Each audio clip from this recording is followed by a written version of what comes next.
It's finally over. Earlier today, UK Prime Minister Keir Starmer officially announced that he is indeed resigning. Keir is so disliked that people are saying his own party, Labour Party, is essentially throwing him out to try and salvage whatever they can with the people's discontent towards Keir and towards Labour. Here's a few. All right. If you guys don't know, I don't know, like if you live under a rock or something, like Keir Starmer is the British Prime Minister, well, former British Prime Minister that pretty much like, if my memory serves me, like the initiator of the entire internet surveillance type thing, like he's pretty much like started uh the mass censorship, like banning social media for 16 and below. I'm guessing I guess it's 16, but I think I heard that it's pretty much like it's now 18 and below, or 17 and below, that he would try to like ban social media such as YouTube, Twitter, Facebook, and any other social media towards kids, and the online ID where you have to scan your face. And it's at some point, like, it's kind of sketchy because you never know that one day they might there will be like a massive leak and all your personal information gets out there. But like, I was shocked that I was shocked that when I get the news that he was stepping down. Like, totally not my 2026 bingo card. Examples of what people But here we really are. dislike about this guy, from things as simple as saying that he just comes off like a very weak leader, to his horrible economic policies and his outright dangerous policies on immigration that have put his own citizens in extreme danger. People even dug up how, when Keir was younger, he was actively involved with far-left socialist groups, and of course, more recently, his push for the Online Safety Act and mandatory digital IDs, which is clearly a breach of privacy and a means of controlling the populace as well as the flow of information. But you're probably familiar with all that, so let's take a look at what Keir Starmer has to say. We've got two clips. The first one, a minute and 20 seconds long, where you could essentially say that everything he's saying here is actually the opposite of reality. And then a 30-second long clip will play after this one, where people are saying it looks like he's holding back tears. We changed our party, ripping out the poison of anti-Semitism, restoring trust on the economy, defense, and national security, and becoming a party that once again stood proudly with, not against, our national flag. Like I said, this is all basically the opposite of reality, and the audacity he has to talk about standing by the national flag. Dude, what?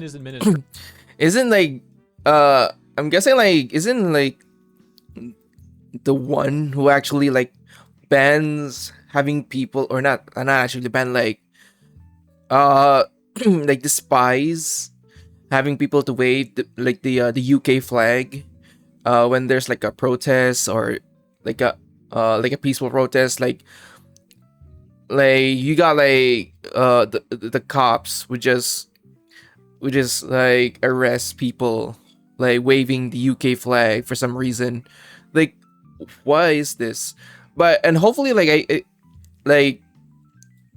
when like Keir Starmer steps down, hopefully like the UK can catch a break, or like the area that like he governs. Hopefully, like the British citizens have at least a break, and hopefully like a new British Prime Minister would find some common sense and actually addressing the actual problems that the community is having trouble with, instead of like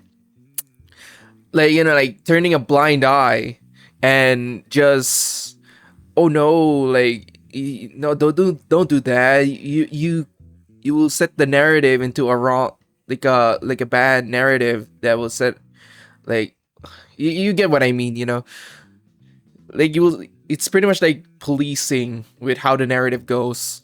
And their journalist buddies were saying that flying the Union Jack was a symbol of the far right. and that it was far-right extremism. And then every What? now and then, when the backlash was proliferating so much, he would occasionally make a tweet saying something like, "We actually support people using the Union Jack." And it was like, okay, you're saying that on Twitter, but What? your actual policies about this stuff and what your people are saying is a completely different story. The hard work of change was with a singular purpose, not power for power's sake, but to change Britain for the better, to build a fairer country with dignity and respect, where Also, like, fun fact, probably like years ago, like, I don't know, like, it was like 2 or 3 years ago, I actually wanted to study in the UK because of, like, they have like culture, they have like good education, and also like the climate is good for me as well, because I prefer to have like cold climates than hot climates. But after seeing all of this unfold, yeah, I'm kind of glad that I didn't went. everyone is seen, everyone is valued, wealth and opportunity for all. Everyone is valued, wealth and opportunity for all. Yeah, okay, what he really means is if you're a violent migrant, come to the UK, tell the government that you're seeking asylum, that you're an asylum seeker. And after you lie about that, the government will put you up in a fancy hotel on taxpayer dollars. Damn. And then every 12 months or so, they'll say, "Hey, do you have a job? Oh, you don't? Here's some more money for you in the meantime." And excuse me, not taxpayer dollars in this context, it would be taxpayer pounds, but you get the point. Guy's got some nerve acting like he's been this great benefit to the citizens of the UK. Anyways, here's the last clip. Here's how he ended it. And when I leave the biggest job in the country, I shall spend more time on the most important job, being the best husband I can to my fantastic wife Vic, who has been a rock by my side through good times and bad, and being the best dad I can to my beautiful children, who are my pride and my joy. All right. Yeah, but then again, though, like, I don't want to be rude to this to Keir Starmer's family and whatnot, but having like the like a hostile environment for your people. But then again, though, like, I'm pretty sure like Keir Starmer live in a gated community, like he and his family doesn't have to worry about like the violence outside of the gated community. But then again, though, like, you're leaving, like, you're stepping down while you left like problems probably all across the UK, or I don't know, like, it's probably around like England area. But yeah, being a good example, or being a good dad and a good husband while you left like a problems for the rest of the for the citizens. Yeah, sure. You just, you know, like, Thank you very much.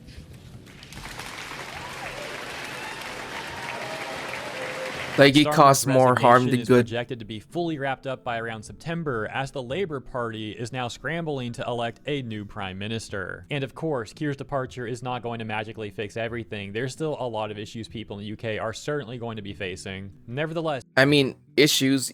You mean like added issues?